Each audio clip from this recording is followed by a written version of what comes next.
Hello बच्चों, welcome to our YouTube channel. तो आज हम करेंगे स्टैंडर्ड 10 साइंस 1 का चैप्टर नंबर 1 जिसका नाम है ग्रेविटेशन। मैंने इसका लेक्चर 1 ऑलरेडी अपलोड कर दिया है। आज हम करेंगे इसका लेक्चर 2। लेक्चर 1 में मैंने आपको ये चैप्टर के पहले 2 pages, page number 1 and page number 2 बहुत ही डिटेल में एक्सप्लेन किया है। अगर आपने वो वीडियो नहीं देखा है तो यहाँ पे राइट साइड में ऊपर एक लिंक आएगा, उस पर क्लिक कीजिए, आपको वो वीडियो मिल जाएगा। आपको डिस्क्रिप्शन में भी साइंस की प्लेलिस्ट, अलजेब्रा, ज्योमेट्री सबकी प्लेलिस्ट मिल जाएगी। वहां पे आपको लाइन वाइज सारे वीडियोस मिल जाएंगे। चलो शुरू करते हैं। तो अब आते हैं हम केपलर्स लॉज पे। केपलर का नाम आपने पहले भी सुना था। कहां पे? आपके घर पे नहीं है, आपके मामा नहीं है। केपलर हमने सुना था जब न्यूटन की बायोग्राफी पढ़ रहे थे। ठीक है, न्यूटन के बारे में एक पैराग्राफ दिया था, वहां पे योहानस केपलर, ये योहानस होता है, जोहानस मत बोलना है इसको। योहानस केपलर के बारे में थोड़ा बहुत दिया हुआ था कि उन्होंने पहले बनाया, लेकिन उन्होंने थियोरी नहीं बताई थी। न्यूटन ने मैथमेटिकली प्रूव किया था उनके लॉज को। Planetary motion had been observed by astronomers since ancient times. Before Galileo, all observation of the planet's positions were made with naked eyes. Naked eyes मतलब सिर्फ अपनी आंखों से, टेलीस्कोप वगैरह नहीं था तभी। ठीक है, गैलीलियो ने टेलीस्कोप से शुरू करवाया ना। By the 16th century, a lot of data were available about planetary positions and motion. 16th century तक काफी डेटा कलेक्ट हो गया था, बिकॉज सालों से अलग अलग साइंटिस्ट अलग अलग डेटा एस्ट्रोनॉमर्स कलेक्ट करके रख के जा रहे थे। Johannes Kepler studied this data. He noticed that the motion of planets follows certain laws. उन्होंने ये सारा डेटा स्टडी किया। आजकल आपने वर्ड सुना होगा डेटा एनालिटिक्स। ठीक है, डेटा तो बहुत सारा होता है, डेटा को एनालाइज करके उसमें से कुछ चीजें निकालना, उसको बोलते हैं डेटा एनालिटिक्स। योहानस केपलर ने 16th सेंचुरी में ये डेटा को एनालाइज किया और उन्होंने नोटिस किया कि मोशन ऑफ प्लैनेट जो ऐसे रैंडमली गार्डन में नहीं घूम रहे, ये सर्टेन लॉज फॉलो कर रहे हैं। He stated 3 laws describing planetary motion. These are known as Kepler's laws, which are given below. ठीक है, यहां पे हम लोगों को Kepler's laws दिए गए। अभी ये जो डू यू नो है ना, इसमें एक पैराग्राफ दिया हुआ है एलिप्स के ऊपर। एलिप्स क्या होता है? एलिप्स एक ऐसा फिगर होता है, देखो ऐसा दिखने वाला, सर्कल नहीं है ये। ठीक है, एलिप्स है। Ellipse is the curve obtained when a cone is cut by an inclined plane. ये कोन दिख रहा है। ठीक है, अगर कोन को मैंने ऐसे सीधे प्लेन में काटा तो ये कोन को ऊपर से देखो कैसा दिखेगा। जब ये कोन को ऊपर से देखोगे, आइसक्रीम का एक कोन इमेजिन करो ऐसा। ठीक है, 3D। अब मेरे पास तो 2D है, इसको इमेजिन करो, यहां से काटो। जब ऊपर से ऐसा देखोगे, इसको सीधा काटा तो एक सर्कल दिखेगा। ठीक है, लेकिन अगर इसको ऐसा टेढ़ा काटा ऐसे, तो आपको दिख रहा है ये ऐसा फिगर बनेगा, एलिप्स। ठीक है, आइसक्रीम का कोन इमेजिन करके आप देख सकते हो, या फिर वो बर्थडे कैप्स होती है ना, उसमें इमेजिन कर सकते हो, आपको एकदम समझ में आ जाएगा। तो ellipse is the curve obtained when a cone is cut by an inclined plane. It has 2 focal points. ये फोकल पॉइंट 1 है, ये फोकल पॉइंट 2 है। अगर आप साइंस लेते हैं 10th के बाद तो एलिप्स के ऊपर एक पूरा चैप्टर है। ठीक है, मैथ्स में बहुत सारे प्रॉपर्टी स्टडी करने हैं वहां पे। The sum of the distances to the 2 focal points from every point on the curve is constant. इसका मतलब क्या है कि ये अगर एलिप्स है, सारे पॉइंट्स भूल जाओ, खाली ये बी देख लो। ठीक है, अगर मैं बी लेता हूं तो फोकल पॉइंट्स कौन से हैं? 1 और 2। बी का डिस्टेंस फोकल पॉइंट 1 से क्या है? BF1। बी का डिस्टेंस फोकल पॉइंट F2 से क्या है? BF2। ओके, अगर मैं एक दूसरा पॉइंट लेता हूं ए का डिस्टेंस F1 से क्या है? AF1। ए का डिस्टेंस F2 से क्या है? AF2। कोई भी पॉइंट का जो डिस्टेंस है फोकल पॉइंट से, अगर उसका सम करोगे तो वो दूसरे कोई भी पॉइंट को इक्वल होगा। मतलब AF2 AF1 ऐड कर दो, AF1 plus AF2, it will be equal to BF1 plus BF2, it will be equal to CF1 plus CF2। देख लो, F1 F2 कॉमन है हर जगह, F1 F2 F1 F2 F1 F2, ए से, ये B से, ये सी से। ठीक है, ये केपलर के एक लॉ में यूज होने वाला है।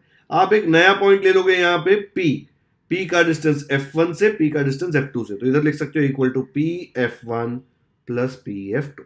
ये है प्रॉपर्टी, और कोई भी पॉइंट ले सकते हो। ठीक है, ये जो फोकस होता है ना, 2 फोकल पॉइंट्स, इसका प्लूरल फॉर्म क्या होता है? फोकल पॉइंट्स को आप फोकस बोलते हो। ठीक है, फोकस का प्लूरल फॉर्म फोकसेस नहीं होता, फोकाई होता है। ठीक है, उसको फोकाई बोलते हैं। आगे आया तो ध्यान रखना। केपलर का फर्स्ट लॉ क्या बोलता है? The orbit of a planet is an ellipse with the sun at one of the foci. दिखा फोकाई, 2 फोकस हैं F1 F2। जो ऑर्बिट है प्लैनेट का, ऑर्बिट मतलब जो वो पाथ लेता है, सन यहाँ पे बीच में बैठा हुआ है, अर्थ यहाँ पे ऐसे पूरा घूम रहा है, ये सब देखो मत अभी, अर्थ ऐसे घूम रहा है। आप लोग बचपन में जब देखते तो आपको लगता था, फिगर देखते थे टेक्स्ट बुक में, तो अर्थ सर्कुलर ऑर्बिट में घूम रहा है ऐसा लगता था, बट अर्थ हमेशा से एलिप्टिकल, एलिप्टिकल मतलब एलिप्स वाले शेप में सन के अराउंड घूमता है। तो फर्स्ट लॉ ये था, orbit of a planet is an ellipse with the sun at one of the focus. यहां पे भी एक फोकस है, यहां पे भी एक फोकस है, सन यहां पे है एक फोकस पे, और अर्थ उसके गोल गोल घूम रहा है। ठीक है, ये अपना केपलर का first law. Figure 1.4 shows the elliptical orbit of a planet revolving around the sun.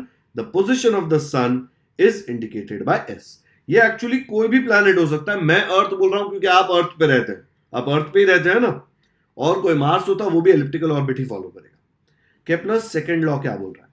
The line joining the planet and the sun, planet and the sun sweeps equal areas in equal intervals of time.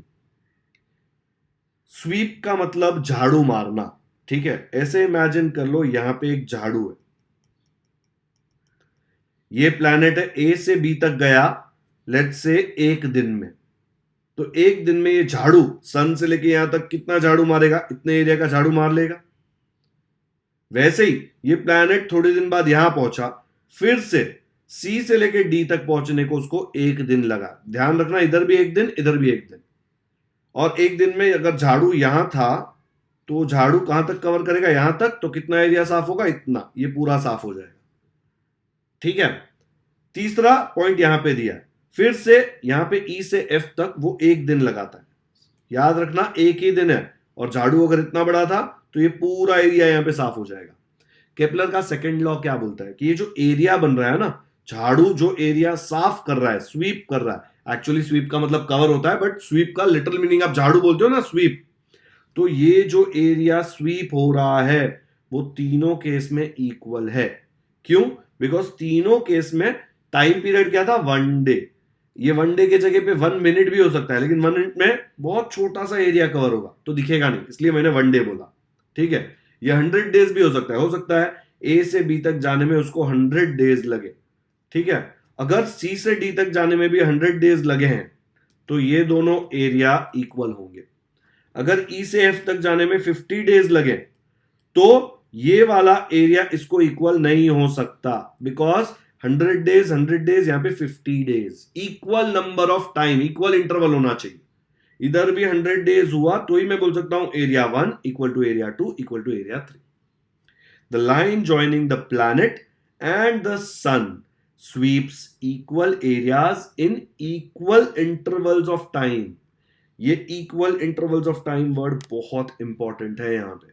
ठीक है, line joining the planet, ये देखो ये line जो है it is joining the planet and the sun, and the sun दोनों को join कर रही है। फिर sweeps equal areas in equal intervals of time. ये प्लैनेट इधर चुपचाप तो एक जगह बैठे नहीं रहेगा, वो लेजी नहीं है, प्लैनेट तो कंटिन्यूसली मूव कर रहा है सन के अराउंड। तो यहां पे ये लाइन है, थोड़ी देर बाद वो, थोड़ी देर क्या है वो आप डिसाइड कर लो, प्लैनेट यहां पहुंच जाता है तो लाइन कौन सी होगी प्लैनेट से सन को ज्वाइन करने वाली? ये वाली लाइन। तो ये वाली लाइन और ये वाली लाइन देखो, ये एरिया स्वीप करेगी, ये एरिया का झाड़ू मारेगी। ओके, ये है केपलर का सेकंड लॉ कि अगर ये वाली लाइन इधर झाड़ू मारी है, ठीक है, यहां पे पहुंचने को 100 डेज लगे या 1 डे लगा, इधर भी 1 डे लगा, तो ये दोनों एरिया इक्वल होंगे। A B and C D are distances covered by the planet, याद रखना है, in equal time, that is after equal intervals of time, मतलब इंटरवल सेम है। 1 घंटा तो सब लोग 1 घंटा 1 घंटा 1 घंटा इतना ही होगा। अगर 4 घंटा लिया तो 4 आवर्स 4 आवर्स 4 आवर्स। अगर इंटरवल सेम है तो ही टाइम सेम होगा एंड जो एरिया होगा वो सेम स्वीप होगा। ठीक है, the positions of the planet starting from A and C are shown by B and D respectively. A पे था, ठीक है, वो बी पे पहुंच गया, जो सी पे था तब वो डी पे पहुंच गया। The straight lines S and C S sweep equal area in equal intervals of time. ये जो एस है देखो, ये इतना एरिया स्वीप करेगा, झाड़ू मारेगा यहां तक, और जो सी एस है यहां पे देखो सी एस, ये यहां तक उतना स्वीप करेगा। Okay, and area A S B and C S D are equal. आपको एरिया कैलकुलेट नहीं करना, ठीक है, ये ASB एंड CSD दोनों एरिया इक्वल है। Okay, next Kepler's third law क्या बोलता है? The square of its period of revolution around the sun is directly proportional to the cube of the mean distance of a planet from the sun। एक कुछ भी बोल रहा है ऐसे लग रहा है ना, कुछ समझ नहीं आ रहा, लेकिन अपन क्या करेंगे, इसको अपन ब्रेक करेंगे। The square of its period of revolution, जो ये प्लैनेट है ये इसके सन के अराउंड घूम रहा है, ठीक है, उसको कुछ टाइम लग रहा है, ठीक है, कितना टाइम लग रहा है हमको पता नहीं है, तो हम वो टाइम ले लेते हैं t, ठीक है। अगर वो टाइम t है, अगर वो पीरियड t है, पीरियड मतलब टाइम ना, the square of its period of revolution, मतलब ये जो पीरियड ऑफ रेवोल्यूशन है इसका square around the sun is directly proportional याद है ना, हम लोग ऐसे अल्फा डालते थे sign, directly proportional to the cube of the mean distance of a planet from the sun. कुछ तो एक मीन डिस्टेंस है। मीन डिस्टेंस क्या होता है? देखो बच्चों, ये प्लैनेट ये सन के अराउंड घूम रहा है, आप देखेंगे तो यहां पे इसके बीच में जो डिस्टेंस है बहुत कम है, यहां पे थोड़ा ज्यादा है, यहां पे उससे भी ज्यादा डिस्टेंस है। देखो प्लैनेट जब यहां पे आएगा, प्लैनेट जब यहां पे पहुंचेगा तो डिस्टेंस बहुत ज्यादा है, तो हर जगह हम डिस्टेंस कैलकुलेट करके इसमें डालते जाएंगे तो पागल हो जाएंगे। तो क्या किया, ये सारे डिस्टेंसेस का एक एवरेज निकाला, एवरेज याद है ना, मीन, तो उसका एक मीन निकाला और वो मीन को नाम दे दिया आर, ठीक है, R is the average distance.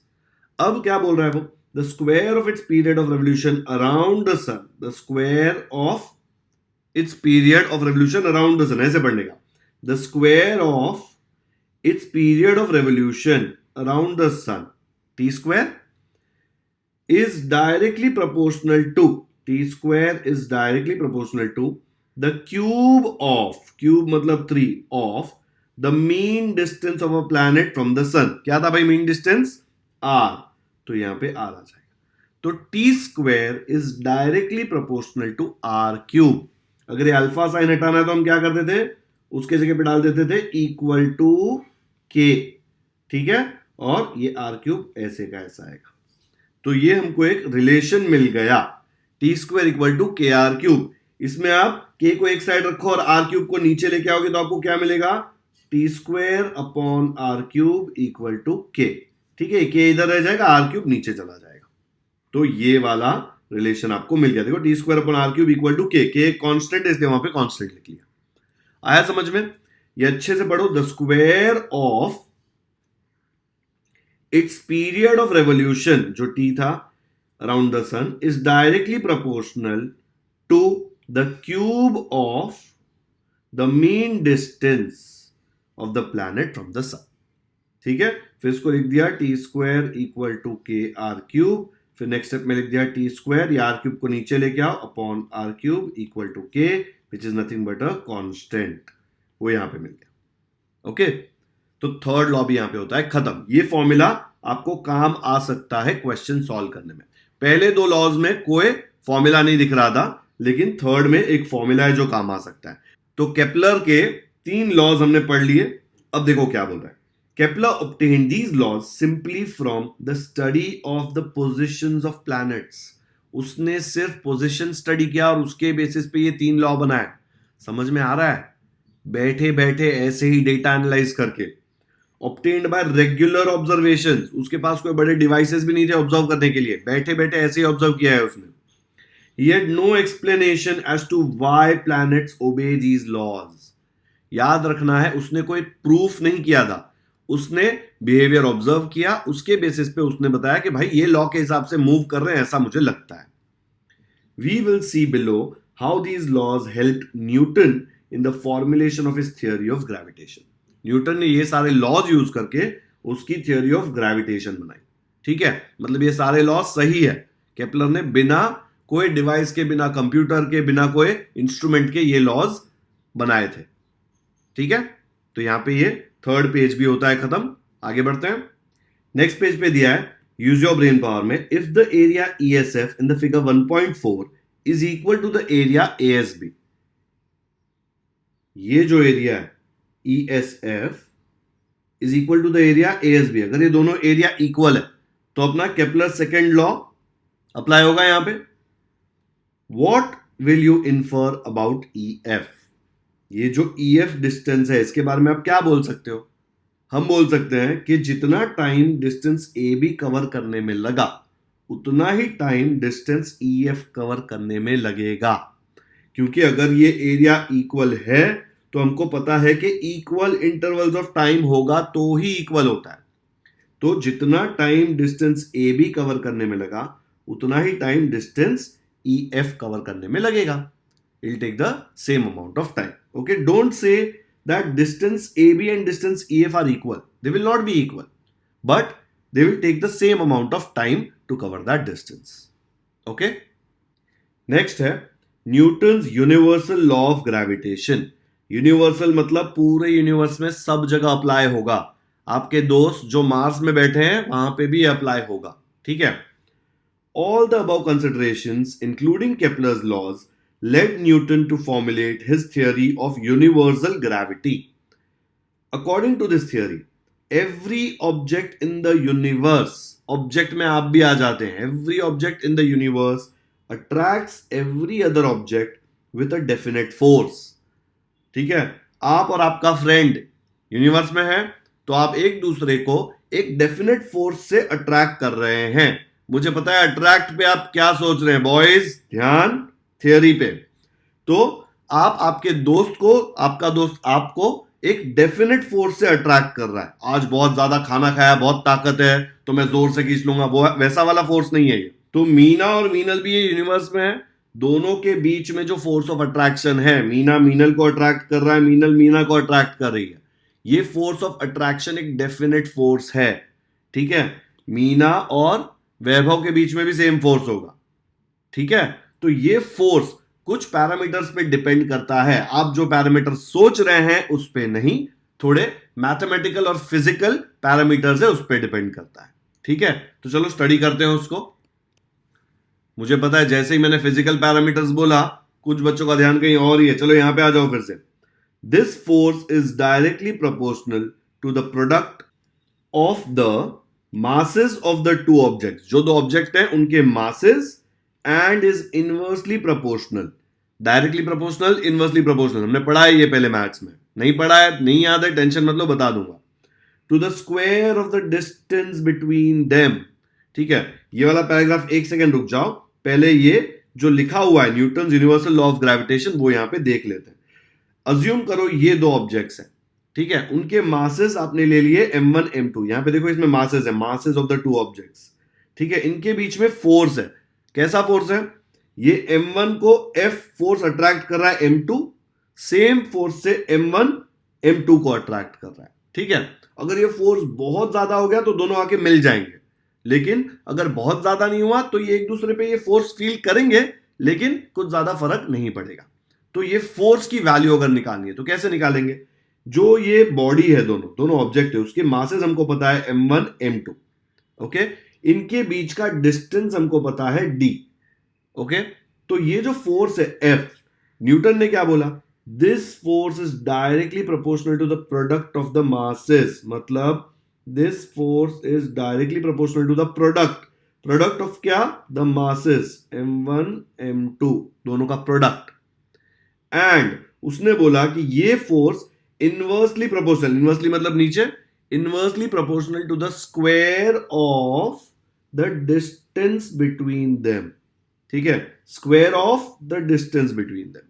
तो मुझे ये मिल गया F is directly proportional to m1 m2, inversely proportional to square of the distance which is d square. ये अल्फा साइन है, यहां पे ना चाहिए तो ऐसे चेंज कर दो, ओके। तो ये हमको मिल गया F is proportional to m1 m2 upon d square. अगर मुझे प्रोपोर्शनल की साइन हटानी है तो हटानी हो तो उसके जगह पे इक्वल टू डाल के हम लोग k एक कांस्टेंट लेते थे। न्यूटन ने बोला नहीं मैं k नहीं लेगा, मेरे को g लेना है। तो बोला ठीक है यार, इतना तूने किया है, तेरे को लेने देते हैं g। तो ये अल्फा के जगह पे लिख दिया उसने इक्वल टू g। तो देखो ये वाला इक्वेशन मिल गया, F equal to g m1 m2 upon d square. अब आप पूछेंगे g क्या है? g is nothing but the constant of proportionality and is called the universal gravitational constant। इसकी एक वैल्यू है जो हमको दी जाएगी, अगर आगे क्वेश्चंस आते हैं तो g की वैल्यू हमको लोग देंगे, ठीक है। m1 m2 d स्क्वायर तो आप लोग ऑब्जर्व करके निकाल सकते हैं। तो G is the constant of proportionality and is called the universal gravitational constant. आप आपके फ्रेंड के साथ ये एक्सपेरिमेंट परफॉर्म कर सकते हैं। आपका मास, आपके फ्रेंड का मास, दोनों के बीच का डिस्टेंस, G की वैल्यू मैं दे दूंगा, तो आपको पता चल जाएगा कि आप कौन से फोर्स से एक दूसरे पे अट्रैक्ट कर रहे हैं। अगर आपका कोई दुश्मन है तो आप कौन से फोर्स से उस पर अटैक कर रहे हैं, ऐसा हो जाएगा। ठीक है, बट कोई भी दो ऑब्जेक्ट्स, दोस्त है, दुश्मन है, एनिमल है, लिविंग थिंग नहीं है, कुछ भी हो सकता है, ये दोनों ऑब्जेक्ट्स के बीच में पूरे यूनिवर्स में हमेशा एक फोर्स होगा और वो फोर्स की वैल्यू होगी Gm1m2/d²। दोनों एक दूसरे पे वो फोर्स लगाएंगे। ठीक है, आया समझ में? ये अपना Newton's universal law of gravitation, ये जो दिया है ना यहां पे, इसको एकदम अच्छे से वापस देख लेना। ठीक है, ये वाला जो पार्ट है ये अच्छे से देख लेना, लिख लेना एक दो बार। ठीक है ना? अब ये पैराग्राफ पे आते हैं। एन इंट्रोडक्शन टू साइंटिस्ट, जैसे न्यूटन पे था, केपलर अंकल ने भी बहुत अच्छा काम किया, तो उसको भी थोड़ा तो फुटेज देना पड़ेगा ना। कैसे प्रोनाउंस करते हैं इसको? जोहानेस नहीं, Iohannis Kepler was a German astronomer and mathematician. He started working as a helper to the famous astronomer. ये ना टीको ब्राहे होता है, टाइको ब्राहे नहीं। आपको टाइको बोलना है तो बोल दो, टाइको ब्राहे तो मर गया 1600 में। ठीक है, 1600 या कभी भी 1601 में, वो तो आने नहीं वाला बोलने को, तो जो बोलना है बोलो। टाइको ब्राहे या Tycho Brahe in Prague in 1600। After the sudden death of Brahe in 1601, Kepler को क्या किया? केपलर को अपॉइंट किया गया royal mathematician in his place. ये जो रॉयल मैथमेटिशियन का मतलब होता है, तभी राजा होते थे ना, तो राजा अपने जो कोर्ट होता था उसमें मैथमेटिशियन, एस्ट्रोनॉमर्स, जोकर्स सब कुछ अपॉइंट करते थे, एडवाइजर्स। आज भी आप देखेंगे तो गवर्नमेंट ही इस चीज के पैसे देती है, गवर्नमेंट ही एजेंसी बनाती है ना। इसरो के बारे में आपने सुना होगा, नासा के बारे में सुना होगा। तो ये तभी की गवर्नमेंट कौन होता था? किंग्स होते थे। तो किंग्स ऐसे इलिस्ट्रियस साइंटिस्ट को अपॉइंट करते थे। केपलर ने क्या किया? केपलर को तो सैलरी मिलती थी पूरा टाइम रिसर्च करने की, तो उसने क्या किया? He used the observations of planetary positions made by Brahe to discover the laws of planetary motion. वो खाली बैठ सकता था, लेकिन उसने क्या किया? टीको ब्राहे ने जो ऑब्जर्वेशंस किए थे उनको यूज करके उसने डिस्कवर किए laws of planetary motion. He wrote several books on them. His work was later used by Newton in postulating his law of gravitation। Newton ने आगे इसी का काम यूज करके लॉ ऑफ ग्रेविटेशन बनाया। ठीक है, तो योहानेस केपलर पे ज्ञान खत्म। यहां पे एग्जाम में नहीं आने वाला है, आपको इंस्पायर करने के लिए यहां पे दिया जाता है। तो यहां तक हमने ऑलरेडी खत्म कर लिया है। ये वाला फॉर्मूला 10 बार अभी के अभी वीडियो पॉज करके लिख लो ताकि याद हो जाए। इसमें क्या क्या क्या है देखो, क्या क्या क्या क्या है, क्या बोल रहा हूं मैं। M1 M2 मासेस है, D डिस्टेंस है बिटवीन द टू बॉडीज, और G क्या है? कांस्टेंट ऑफ प्रोपोर्शनैलिटी, जिसको बोलते हैं यूनिवर्सल ग्रेविटेशनल कांस्टेंट। यूनिवर्सल क्यों बोलते हैं? क्योंकि पूरे यूनिवर्स में ये सेम है कांस्टेंट।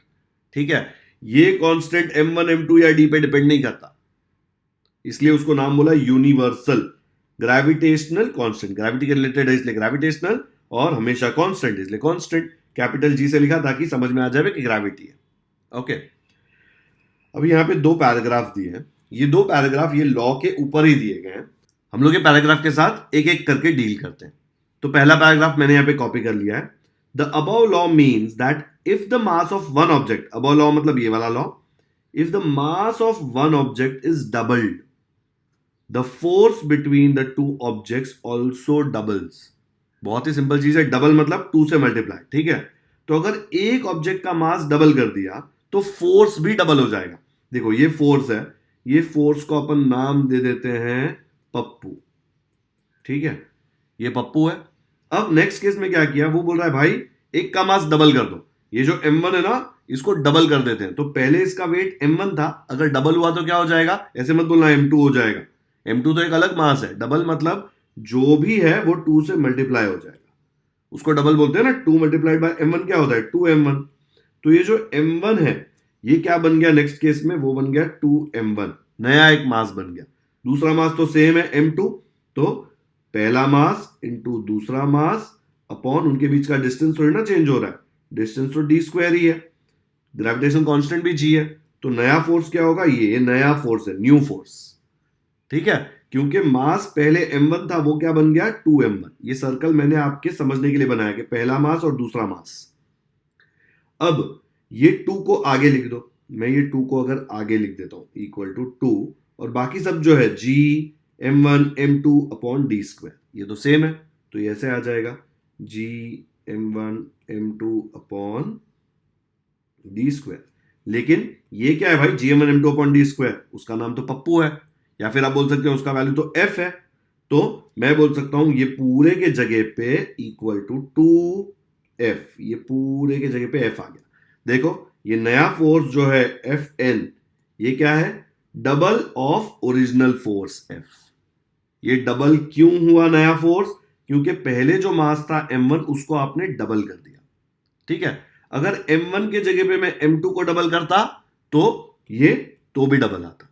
अगर मैं डबल के जगह पे 4 टाइम्स करता, उसने बहुत खाना खा लिया और 4 टाइम्स हो गया उसका मास, ठीक है, आज डोमिनोज पिज्जा गया था वो, तो ये 4 हुआ तो यहां पे भी 4 आएगा और ये भी 4 हो जाएगा, तो फोर्स जो है वो नया फोर्स होगा 4 टाइम्स। ये प्रॉब्लम्स में कहीं पे आने नहीं वाला, बट समझ में आना चाहिए कि अगर आप इसमें से कोई वेरिएबल चेंज करेंगे तो एफ में भी चेंज आएगा। कितना चेंज आएगा, डायरेक्टली प्रोपोर्शनल ना मास से, तो अगर मास डबल किया तो फोर्स भी डबल होगा, मास 4 टाइम्स किया तो ये भी 4 टाइम्स होगा, ठीक है। अब डी में चेंज लाएंगे तो क्या होगा वो देखते हैं। इतना समझ में आया, अब देख लो। Also if the distance is doubled the force decreases by a factor of 4। देखो मास में चेंजेस आ रहे थे तो इंक्रीज हो रहा था फोर्स, डिस्टेंस अगर इंक्रीज कर रहे हैं, डबल कर रहे हैं, चेंज कर रहे हैं, तो फोर्स डिक्रीज हो रहा है। क्यों, बिकॉज डिस्टेंस नीचे है, इनवर्सली प्रोपोर्शनल ना। तो वो बोल रहा है कि अगर डिस्टेंस को डबल कर दिया, ये वाला केस क्या था, ये वाला केस था यहां तक, ठीक है, ये मैंने आपको एक्सप्लेन कर दिया। अब मैं आपको एक्सप्लेन कर रहा हूं डिस्टेंस वाला केस, ठीक है। तो ये इसको साइड में रख देते हैं यहां पे, ओके। अब डिस्टेंस वाला केस करते हैं। पहले ये था फोर्स, तो डिस्टेंस भी सेम है, वही है। नेक्स्ट केस में क्या किया भाई, नेक्स्ट केस में हमने कर दिया डिस्टेंस डबल, मतलब पहले था d, अब नया डिस्टेंस आ गया उसके जगह पे। क्या है नया डिस्टेंस, ये g same, m1 m2 same, ये स्क्वायर तो होगा डिस्टेंस का, लेकिन ये डिस्टेंस हमने चेंज कर दिया, डिस्टेंस को डबल कर दिया। डिस्टेंस को डबल करना मतलब 2d, ठीक है, तो उसके जगह पे हमने लिख दिया 2d। तो अगर इसको आप सॉल्व करेंगे ये नया फोर्स आ जाएगा क्योंकि आपने सब कुछ चेंज कर दिया। ये हो जाएगा g m1 m2 अपॉन, ये स्क्वायर जो है दोनों को मिलेगा, 2 को भी मिलेगा और d को भी मिलेगा। मैथ्स का रूल है ना इंडाइसिस का, 2 square d square equal to g m1 m2 upon 2 का स्क्वायर क्या होता है 4 और d स्क्वायर तो d स्क्वायर रहेगा। इसको मैं लिख सकता हूं, ये 4 को बाहर ले लो, इनटू ये बाकी सबको अलग से लिख लो, क्या आ जाएगा g m1 m2 upon D square. भाई ये क्या है, ये तो यही है ना, तो मैं यहां पे लिख सकता हूं कि ये जो Fn है it is equal to 1/4 into ये क्या है पुराना अपना F। तो दिख रहा है जो नया फोर्स Fn है वो पुराने फोर्स से 1/4 हो गया सीधा, ठीक है, 1/4 ना 1/4 मतलब। तो अगर मैंने डिस्टेंस डबल किया तो डबल का स्क्वायर 4 के फैक्टर से वो फोर्स कम होगा। 1/4 हमेशा कम होता है 1 से। आपको मैंने फुल पिज्जा दिया या 1/4 दिया, ठीक है, अगर वेज सिंगल्स जो पिज्जा आता है डोमिनोज में उसमें 4 टुकड़े होते हैं, अगर मैं पूरा दिया तो आपको अच्छा खासा पिज्जा मिलेगा, लेकिन 1/4 एक ही टुकड़ा ना 1/4 मतलब तो कम मिलेगा। तो जब आप डिस्टेंस बढ़ाते हैं तो जो फोर्स है नया वाला फोर्स कम हो जाता है। कितना कम होता है, डिस्टेंस आपने डबल किया तो नया force by factor of 4 reduce होगा। ये मतलब है इस चीज का। देखो the force decreases by factor of 4। आया समझ में? तो यहां पे ये पूरा मैंने आपको एक्सप्लेन कर दिया। नहीं पूछने वाले, बट हो सकता है कि कोई प्रॉब्लम्स हो, न्यूमेरिकल्स हो, उसमें ऐसा कुछ आ जाए। बहुत ही अच्छे से एक्सप्लेन किया। अगर नहीं समझा मतलब आपने पहले ही डिसाइड कर लिया था कि ये तो इंपॉर्टेंट नहीं है, नहीं समझना है। पर अगर समझना है तो वीडियो रिवाइंड करो और ये अच्छे से समझो, काम आएगा लाइफ में आगे बहुत ज्यादा है। ग्रेविटेशन के केस में नहीं, बट आगे लाइफ में आपके खर्चे डबल होंगे तो डबल होगा तो हमारे सेविंग्स पे क्या फर्क पड़ेगा, वो सब कैलकुलेट करने के लिए काम आने वाला है। मुझे पता है हर चीज के लिए ऐप आ गई है, लेकिन कभी कभी आपको मेंटली भी करना पड़ेगा, ठीक है। If the two bodies are spherical, spherical मतलब स्फीयर शेप वाले, the direction of the force is always along the line joining the centres of the two bodies. अगर दो ऐसे स्फीयर्स हैं तो उनका सेंटर यहां पे होगा ना, तो जो फोर्स है वो हमेशा ये सेंटर के लाइन से ही पास होगा। And the distance between the centres is taken to be D. ये जो सेंटर्स हैं इनके बीच का डिस्टेंस हम डी लेते हैं। अगर हम इसके जगह पे आप और आपका फ्रेंड लेते हैं, ठीक है, वो छोटी हाइट वाला है थोड़ा, तो क्या होगा वो केस में? अगर ये शेप रेगुलर नहीं है ना, इरेगुलर है, तो इसका एक सेंटर निकालेंगे कहीं पे कि अरे पेट के यहाँ पे इसका थोड़ा सेंटर है, थोड़ा मोटा है, तो ये एक सेंटर निकालेंगे हम उसका। ठीक है, देखो यहाँ पे लिखा है in case when the bodies are not spherical और have irregular shape then the direction of force is along the line joining their centres of mass. तो इसका पूरे मास का सेंटर हम अज्यूम करेंगे कि यहाँ पे कहीं पे, इसका हमने अज्यूम किया यहाँ पे कहीं पे, तो जो फोर्स है वो ये लाइन के अलोंग एक्ट करेगा, ये दो लाइन, ये दो पॉइंट को ज्वाइन करने वाली लाइन, ठीक है। एंड डी जो डिस्टेंस है वो ये दो पॉइंट के बीच का डिस्टेंस होगा। आपको कभी मेजर नहीं करना पड़ेगा लाइफ में, ये अभी आगे जाके 11th-12th में जेई पढ़ोगे तब करना पड़ेगा, लेकिन अभी आपको नहीं करना पड़ेगा। कॉमर्स ले रहे हो नहीं करना पड़ेगा, लेकिन फिर भी अभी तो करना है। देख लो कि क्या है, कॉन्सेप्ट समझो, डिस्टेंस आपको मेजर नहीं करना, ठीक है। तो ये मैंने आपको पूरा पैराग्राफ एक्सप्लेन कर दिया, आया समझ में? अब हम जाते हैं नेक्स्ट पैराग्राफ पे। तो ये पहला पैरा मैंने आपको पूरा एक्सप्लेन कर दिया, ठीक है। अब ये वाला पैराग्राफ देखते हैं। इसमें लिखा है फ्रॉम इक्वेशन 2, इक्वेशन 2 मतलब ये वाला equation, F equal to GM1M2 upon D square. आपने लिख लिया ना 10 बार? ये नहीं लिखा है तो अभी भी वीडियो पॉज करके लिख लो, बहुत काम आने वाला है, ठीक है। तो ये पैराग्राफ देखते हैं कैसे करते हैं। तो यहां पे मैंने पैराग्राफ लिख दिया और यहां पे इक्वेशन 2 भी लिखा हुआ है। It can be seen that the value of G is the gravitational force acting between two unit masses। उन्होंने क्या किया, ये G की वैल्यू निकालने के लिए M1 और M2 का मास यूनिट ले लिया, यूनिट मतलब 1, ठीक है, और डिस्टेंस जो है उसको भी यूनिट ले लिया 1, ओके।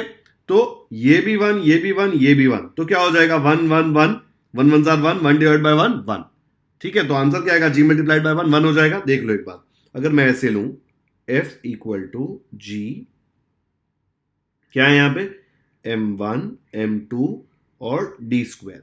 M1 का वैल्यू लिया 1, M2 का भी वैल्यू लिया 1 और D का वैल्यू भी लिया 1, यूनिट मतलब 1 होता है, ठीक है। देख लो अच्छे से, तीनों चीज यहां पे 2 यूनिट मासेस और यूनिट डिस्टेंस तीनों 1 1 है।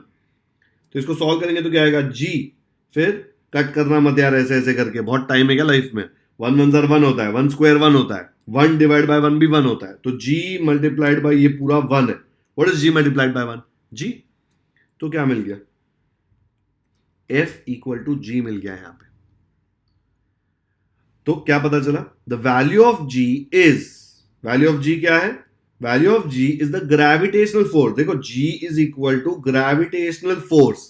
कब, ये सब कब पॉसिबल हुआ, एक्टिंग बिटवीन, जब ये दो मासेस जो थे M1 M2 ये थे यूनिट मासेस और वो एक दूसरे से यूनिट डिस्टेंस अवे पे थे। देखो यूनिट डिस्टेंस, डी के जगह पे 1 डाला ना, तब मैं बोल सकता हूं कि वैल्यू जो होगा G का, it is nothing but the gravitational force. Thus, in SI units, the value of G is equal to the gravitational force between, SI units में हम क्या लेते हैं, मास का यूनिट kg लेते हैं और डिस्टेंस का यूनिट मीटर लेते हैं। याद है ना, SI यूनिट CGS यूनिट दो अलग अलग सिस्टम्स है।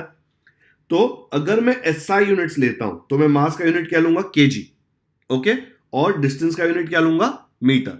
तो मुझे क्या मिलेगा, मुझे G का वैल्यू मिल जाएगा, ठीक है। और मुझे अगर G के यूनिट्स निकालने तो मैं यूनिट्स भी निकाल सकता हूं। यहां पे देख लो ब्रेन पावर में दिया हुआ है, show that in SI units the unit of G is newton metre square kg raise to -2। kg raise to -2 मतलब है डिनोमिनेटर में आ रहा है, या फिर उसको ऐसे लिख सकते हैं, newton metre square divide by kg square. अगर मुझे डिवाइड बाय नहीं लिखना तो kg स्क्वायर को ऊपर लेके जाना पड़ेगा, तो आएगा न्यूटन मीटर स्क्वायर kg, ये इधर +2 है, ऊपर जाके बन जाएगा -2। इंडाइसिस का रूल था, अगर 1/a⁻m होगा और a⁻m को ऊपर लेके जाना है तो फ्री में ऊपर नहीं जाएगा, वो बनेगा a⁻m, यहाँ पे +m था ना, अगर ये -m होता तो ऊपर जाके +m बन जाता, ठीक है। तो ये वाला यूनिट यहाँ पे जो दिया हुआ है, न्यूटन को मैंने n लिखा है, n लिख सकते हैं आप, ठीक है, ये आता है। अब ये यूनिट आता कैसे वो मैं आपको बता देता हूं, एक बार देख लो।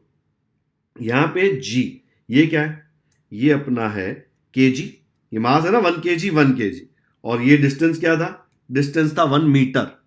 अगर मैं दोनों को 1 kg 1 kg लूंगा और इसको मीटर लूंगा तो यूनिट्स के लिए आप फॉर्मूले में सिर्फ यूनिट सब्स्टिट्यूट करके देखो, ठीक है। तो यहां पे लिखा है F इक्वल टू जी, इसका यूनिट है केजी, इसका भी यूनिट है केजी, है ना। देखो इसका भी केजी, इसका भी केजी, मास है ना।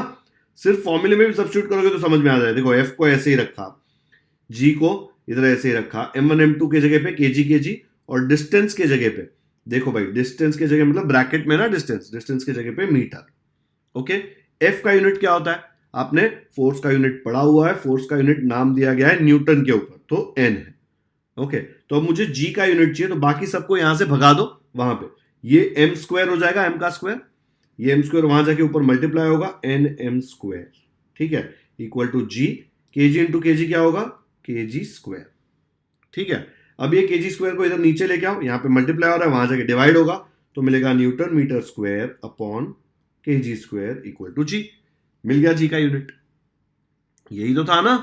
देखो यहां पे क्या दिया है, newton metre square kg raise to -2, अगर ये kg स्क्वायर को आप ऊपर लेके जाओगे तो वो क्या हो जाएगा, newton metre square kg raise to -2, आ गया यूनिट।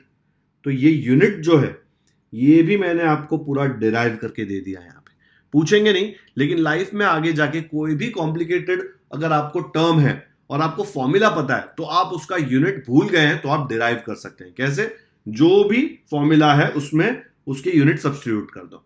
जैसे m1 m2 मासेस हैं, अगर ऐसा यूनिट चाहिए, ऐसा में केजी होता है ना मास, तो इसके जगह पे केजी, इसके जगह पे केजी, d मतलब डिस्टेंस है, उसके जगह पे मीटर, और f मतलब फोर्स है, उसका क्या है, न्यूटन।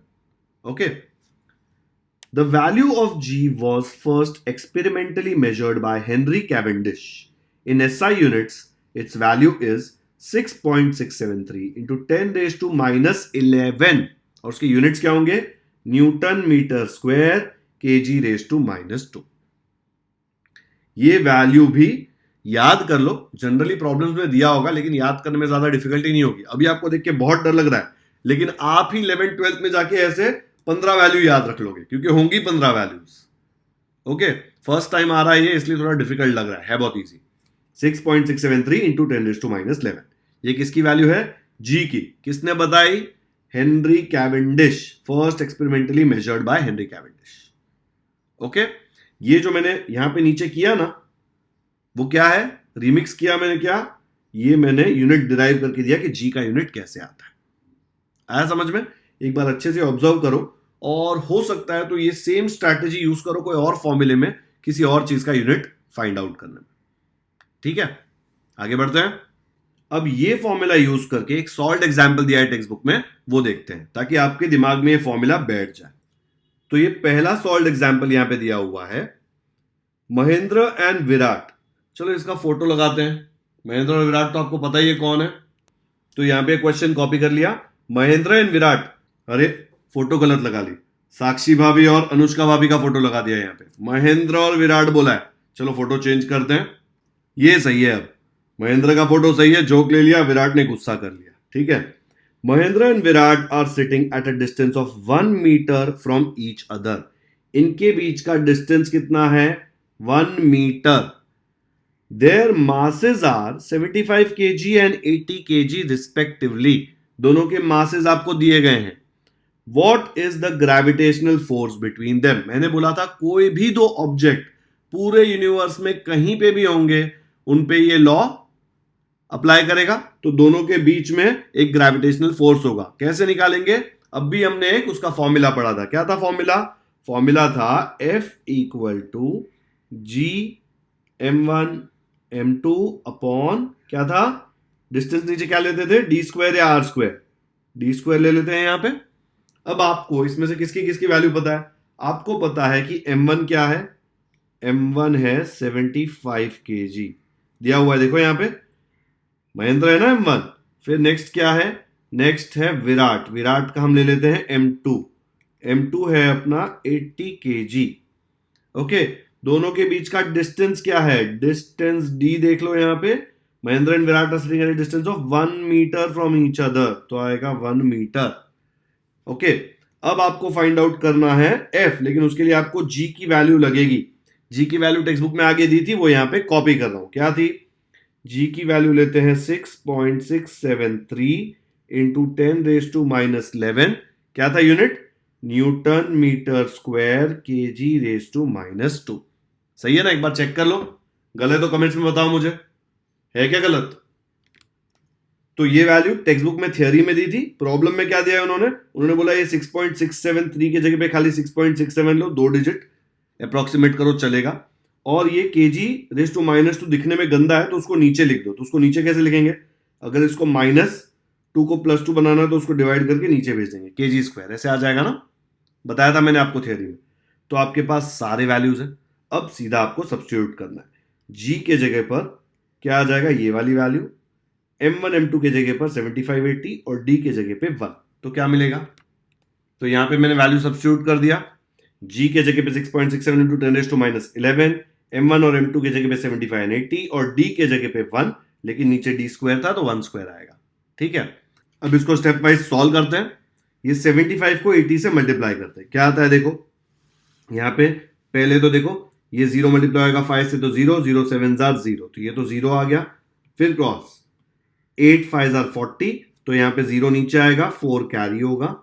फिर आएगा 8 7 56 प्लस 4 आ जाएगा 60, तो नीचे हम लोग लिख देंगे 60। फिर ऐड कर देंगे तो क्या मिलता है देखो हम लोग को, 0 0, ये भी 0 और ये 6। ठीक है, तो मुझे आंसर आया 6000। तो बहुत ही सिंपल हो गया, पहले ये दोनों को सिंप्लीफाई किया तो ये हो गया 6000। ओके, अब ये 3 0 को अभी के लिए इग्नोर करो, खाली 6 को देखो। 6 को ये 6.67 से मल्टीप्लाई कर दो तो मुझे क्या मिलेगा? 6.67 मल्टीप्लाइड बाय 6, 6 7 42, 4 ऊपर जाएगा, 6 6 36 प्लस 4 40, 4 ऊपर जाएगा, 6 6 36 प्लस 4 40, तो मुझे मिलेगा 4002। डेसिमल के बाद 2 डिजिट है तो यहां पे भी डेसिमल के बाद 2 डिजिट होंगे, तो मुझे मिला 40.02।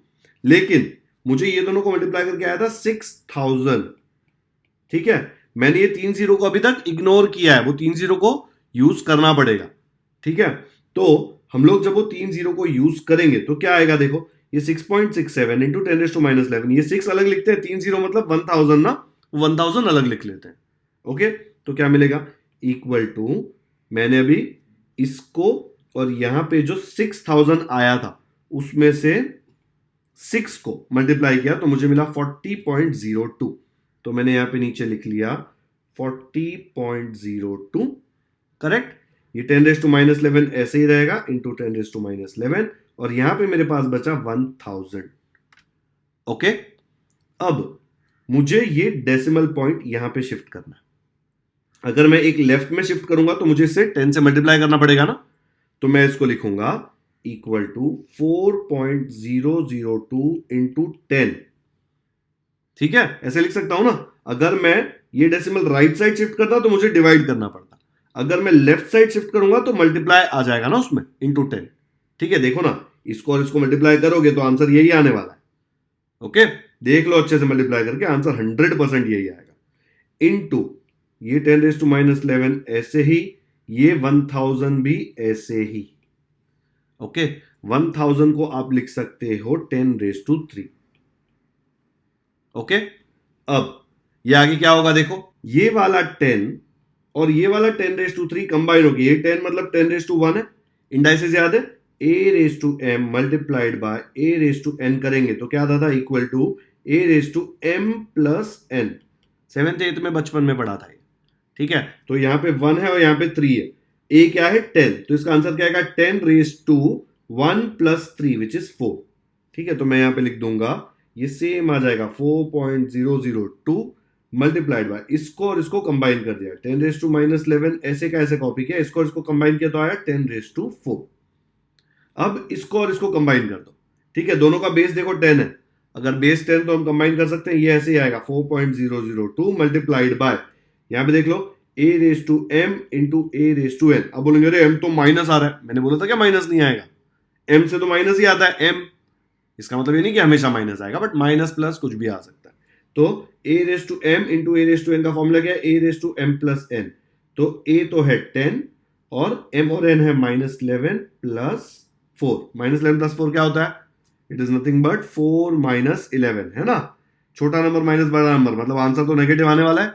11 माइनस 4 7 है ना, बड़े नंबर का सही नहीं आएगा, देखो 7, तो आंसर है -7।